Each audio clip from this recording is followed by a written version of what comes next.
Réussir son concours quand on est nul. Si cette phrase vous traverse l'esprit, ce n'est sûrement pas un hasard, et ce n'est pas non plus parce que vous manquez de capacité. Je reçois régulièrement des messages de personnes qui me disent exactement ça. « Pierre-Alex, j'ai vraiment envie de passer un concours, mais je suis nul. » Et quand je creuse un peu, en fait, je découvre souvent des personnes qui ont un parcours riche, qui ont des compétences réelles, même de la détermination. Mais aussi une conviction intime, ancrée profondément. De toute façon, moi, je suis pas fait pour ça, je suis pas fait pour réussir. Très souvent, quand vous pensez ça, ce n'est pas le concours que vous jugez, finalement, c'est vous, que vous jugez vous-même.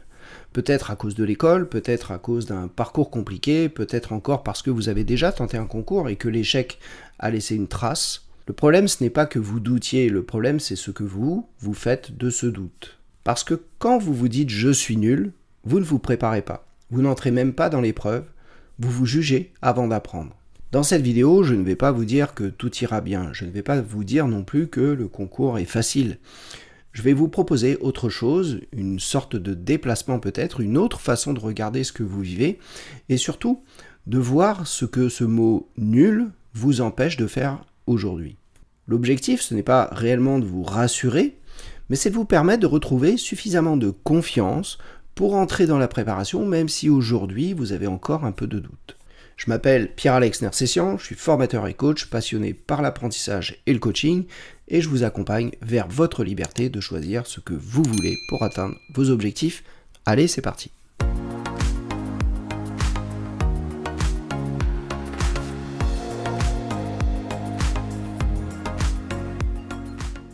On va commencer avec cette première idée que être nul, ce n'est pas un constat, c'est une conclusion que vous tirez de votre passé. Quand vous vous dites « je suis nul », vous avez peut-être l'impression de faire un constat lucide, honnête, presque réaliste. Mais en réalité, vous ne décrivez rien de précis. Vous ne vous dites pas « j'ai du mal avec la structuration de mon propos » ou « je manque de méthode » ou « je ne suis pas encore à l'aise à l'oral ». Non, vous ne faites pas ça, vous posez une étiquette globale sur vous. Je suis nul de façon globale. Et le problème, c'est que cette étiquette, elle ne vous aide pas à avancer, elle vous fige.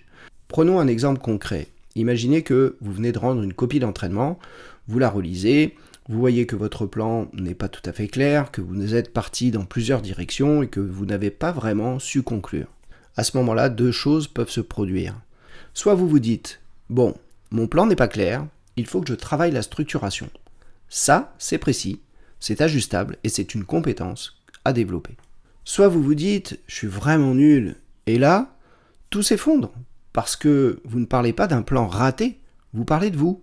Quand vous dites « je suis nul », vous ne parlez ni d'un moment, ni d'un contexte, ni d'une compétence particulière, vous parlez de votre identité. Et c'est là que quelque chose se joue, parce qu'à partir du moment où vous vous définissez comme nul, il n'y a plus rien à travailler, plus rien à apprendre et plus rien à ajuster. Pourquoi faire des efforts si le problème c'est vous ? Le mot nul ne décrit rien, il condamne. Et vous méritez mieux qu'une condamnation, surtout venant de vous-même. Faites attention à ne pas faire de vos échecs une identité. Souvent, cette idée ne vient pas de nulle part. Elle s'est construite progressivement par des couches successives. Peut-être une scolarité compliquée, des remarques entendues trop tôt, tu n'es pas fait pour les études, t'as pas la bosse des maths, toi t'es plutôt manuel, tu feras rien de ta vie. Des phrases qui, sur le moment, ne semblent pas si graves, mais qui, répétées, finissent par s'installer dans le temps. Puis la vie continue, vous entrez dans le monde du travail, et là aussi parfois il y a des moments difficiles, des postes où vous n'avez pas été à la hauteur, notamment de ce qu'on attendait de vous, des responsabilités que vous n'avez pas réussi à porter comme vous l'auriez voulu, des situations où vous avez fait de votre mieux sans obtenir la reconnaissance espérée. Et peut-être qu'à un moment, vous avez tenté un concours, vous êtes lancé, vous avez travaillé et ça n'a pas marché. Ce concours raté vient alors s'ajouter à tout le reste, comme une preuve supplémentaire, comme si tout ce que vous aviez vécu jusque-là trouvait sa confirmation définitive. Mais le concours ne crée pas cette croyance, il la réactive. Et à force d'accumuler ces expériences, et notamment des expériences négatives, il arrive à un moment où vous vous dites plus « j'ai échoué », mais « je suis quelqu'un qui échoue ». Est-ce que vous voyez la différence ? Dans le premier cas, vous parlez d'un événement. Dans le second, vous parlez de vous. Sans vous en rendre compte, vous transformez une série de situations en une identité stable. Et c'est là que tout se complique, parce que si l'échec, ce n'est plus un événement, mais ce que vous êtes, alors toute tentative devient dangereuse. Recommencer, ce n'est plus risquer d'échouer, c'est risquer de confirmer une histoire douloureuse que vous portez déjà sur vous-même. Alors la conséquence, vous hésitez, vous repoussez, vous attendez le bon moment, vous vous dites que vous n'êtes pas prêt. Mais en réalité, ce n'est pas une question de préparation, c'est peut-être une question de protection. Et je dis bien peut-être parce que toutes les situations sont différentes. Vous protégez d'une nouvelle blessure, et c'est humain, c'est normal. Mais ce que je vous propose ici, ce n'est pas d'effacer ces expériences, c'est peut-être de les remettre à leur juste place, des faits, dans un parcours, pas une définition de qui vous êtes. Maintenant, il faut que vous preniez conscience d'une chose, un concours ne dit rien de votre valeur, mais il parle de votre capacité à apprendre, à vous remettre en cause. C'est ici qu'il y a une confusion majeure. Quand vous pensez un concours, vous l'imaginez souvent comme une extension de l'école, comme une preuve qui viendrait confirmer une bonne fois pour toutes ce que vous valez. Mais un concours, ça ne fonctionne pas comme ça. Il ne mesure pas votre valeur personnelle, il ne mesure pas votre intelligence globale, il ne mesure pas votre passé. Il mesure autre chose. Il mesure votre capacité à raisonner, à structurer une idée, à analyser une situation, à progresser. Et surtout, il mesure finalement votre posture face à l'apprentissage, face à des situations professionnelles. Laissez-moi vous donner un exemple. 2 candidats passent le même concours. Le premier a un parcours académique impeccable, mention très bien, au bac notamment, diplôme prestigieux. Et le second, il a galéré à l'école, il a dû travailler tôt et il a un parcours atypique. Le jour de l'oral, le premier arrive confiant. Il connaît ses dossiers, mais quand le jury lui pose une question qu'il n'a pas anticipée, il se fige. Il n'ose pas réfléchir à la voix haute, il a peur de se tromper et il cherche la bonne réponse, celle qui est attendue par le jury. Le second arrive stressé également, c'est une épreuve, mais il a appris une chose dans son parcours. On peut se tromper et rebondir. Quand le jury lui pose une question difficile, il dit « Je ne sais pas exactement, mais voilà comment je raisonne ». Il montre sa pensée, il ajuste, il dialogue, il reste en contact avec le jury. Lequel des deux a la meilleure posture face au concours, face à un jury ? Le concours ne récompense pas celui qui sait tout, il récompense celui qui sait apprendre, qui sait s'adapter et qui sait montrer son raisonnement et comment il fait face à des situations professionnelles. Le problème, c'est que si vous arrivez à cette épreuve en pensant que tout est déjà joué, vous vous présentez avec un handicap invisible. Pas parce que vous ne savez rien, mais parce que vous doutez de votre légitimité. Et ce doute, il se voit pas dans vos connaissances, mais dans votre posture. Vous répondez de manière hésitante, vous minimisez vos compétences, vous attendez qu'on vous dise si vous avez le droit finalement d'être là. Mais personne ne va vous donner cette permission. Lors d'un concours, et notamment lors de l'épreuve orale, c'est vous qui devez prendre cette permission. Vous êtes là parce que vous avez des choses à proposer, une plus-value à apporter à l'administration dans laquelle vous tentez de rentrer. Un autre point très important également, dites-vous que toute trajectoire de vie construit des compétences, quelles qu'elles soient. Quand vous vous dites « je n'ai pas de compétences », vous regardez votre parcours par un seul prisme finalement, le diplôme. Mais les compétences, elles ne se construisent pas uniquement à l'école, elles se construisent dans la vie de façon générale.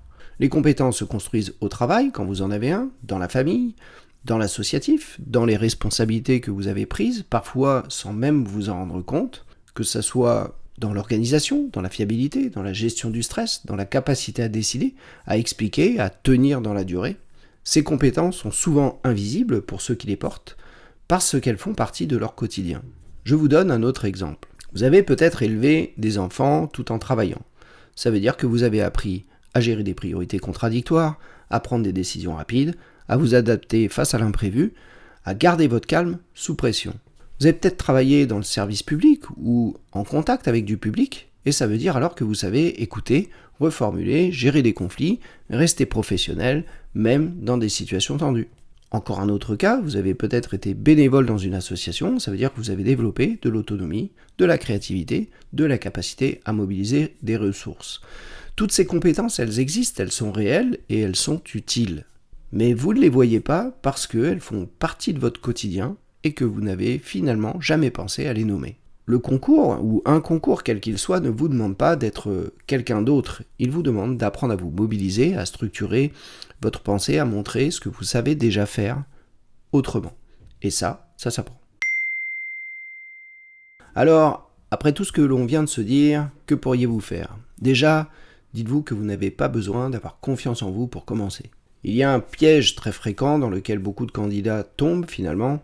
Ils attendent d'avoir confiance en eux pour se lancer. Et comme cette confiance ne vient jamais toute seule, ils n'entrent jamais réellement dans la préparation. Mais la confiance, elle ne précède pas l'action, elle en est la conséquence. Quand vous attendez d'être sûr de vous pour commencer quelque chose, vous vous privez des seules choses qui créent réellement la confiance, vos premiers progrès. Il ne s'agit pas de progrès spectaculaires, mais des petits progrès, des progrès modestes. Un thème mieux compris, une réponse un peu plus claire, un raisonnement qui structure, ce sont des petits résultats qui, mis bout à bout, améliorent la confiance en soi. Vous n'avez donc pas besoin de croire en vous à 100%, vous avez juste besoin de commencer. Et commencer concrètement, ça veut dire quoi? Ça ne veut pas dire vous inscrire immédiatement, ça ne veut pas dire acheter 15 livres, ça ne veut pas dire tout bouleverser. Ça peut vouloir dire lire un seul chapitre d'un manuel, regarder une vidéo de 20 minutes sur un thème, écrire 3 idées sur un sujet donné, discuter 10 minutes avec quelqu'un qui a déjà passé le concours. Je vous propose d'avancer par petits pas, de façon très progressive. Parce que ce qui vous bloque, ce n'est pas le concours, c'est l'image que vous avez du concours. Vous l'imaginez comme une montagne immense, mais en réalité, accéder à un concours, réussir à un concours, c'est une succession de petites marches. Et chaque marche que vous montez vous prouve quelque chose. Elle vous prouve que vous pouvez apprendre, que vous pouvez comprendre, que vous pouvez progresser. Même si vous doutez encore, même si vous avez peur, tout ça est normal, même si vous n'êtes pas sûr d'y arriver. Le doute ne disparaîtra pas d'un coup, il sera là longtemps. Mais il ne doit plus être une condition pour agir. Il peut plutôt prendre la forme d'un compagnon de route. Vous avez le droit de douter et de vous préparer. Les deux sont compatibles. Une autre chose que vous pouvez faire, c'est de réfléchir à ce que veut dire réussir.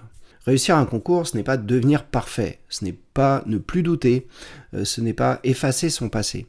Réussir, c'est arrêter de se battre contre soi-même, c'est accepter d'apprendre, c'est entrer dans une dynamique d'amélioration continue. Même si aujourd'hui vous doutez encore, même si vous n'êtes pas prêt, même si vous avez peur de recommencer, je vais vous dire quelque chose d'important. Vous n'avez pas besoin de devenir quelqu'un d'autre pour réussir le concours, votre projet de concours. Vous avez juste besoin de changer de regard sur vous-même. De passer du jugement à l'observation, de passer de « je suis nul » à « je ne maîtrise pas encore tout ça ». Ce petit mot « encore » change tout parce qu'il ouvre une porte. Il dit que c'est en cours, il dit que c'est possible. Alors oui, peut-être que vous avez échoué avant. Peut-être que l'école a été difficile. Peut-être que vous portez une histoire lourde. Mais cette histoire ne détermine pas votre avenir. Elle vous a construit, et ça c'est vrai, ça fait partie de vous, mais elle ne vous limite pas. Aujourd'hui, vous avez le droit de réécrire la suite. Pas en effaçant le passé, mais en décidant que ce passé n'est plus une prison, qu'il est un point d'appui pour votre futur. Voilà, cette vidéo est maintenant terminée. Il y a plusieurs choses importantes que vous savez maintenant. Vous savez que le sentiment d'être nul n'est pas une réalité objective, mais que c'est une construction. Vous savez qu'il bloque votre préparation bien plus que vos capacités réelles. Et surtout, vous savez qu'en changeant votre manière de vous regarder, vous pouvez passer du jugement à l'apprentissage et de l'immobilité au mouvement. Réussir son concours quand on est nul, ce n'est pas nier ses difficultés, c'est arrêter d'en faire un verdict définitif sur soi. Alors qu'est-ce que vous pouvez faire maintenant, concrètement ? Vous pouvez choisir une toute petite action, pas pour vous prouver quelque chose, mais juste pour vous montrer que vous pouvez commencer. Lisez un article, regardez une vidéo, discutez avec quelqu'un. Faites quelque chose qui vous rappelle que vous êtes capable d'apprendre parce que vous l'êtes. Ça, j'en suis convaincu. Si cette vidéo vous a parlé, vous pouvez mettre un like, ça fait toujours plaisir, et dites-moi dans les commentaires sous la vidéo quelle est aujourd'hui la pensée qui vous freine le plus dans votre préparation. Je lirai évidemment vos réponses et je vous répondrai. On se retrouve très bientôt et d'ici là, prenez soin de vous.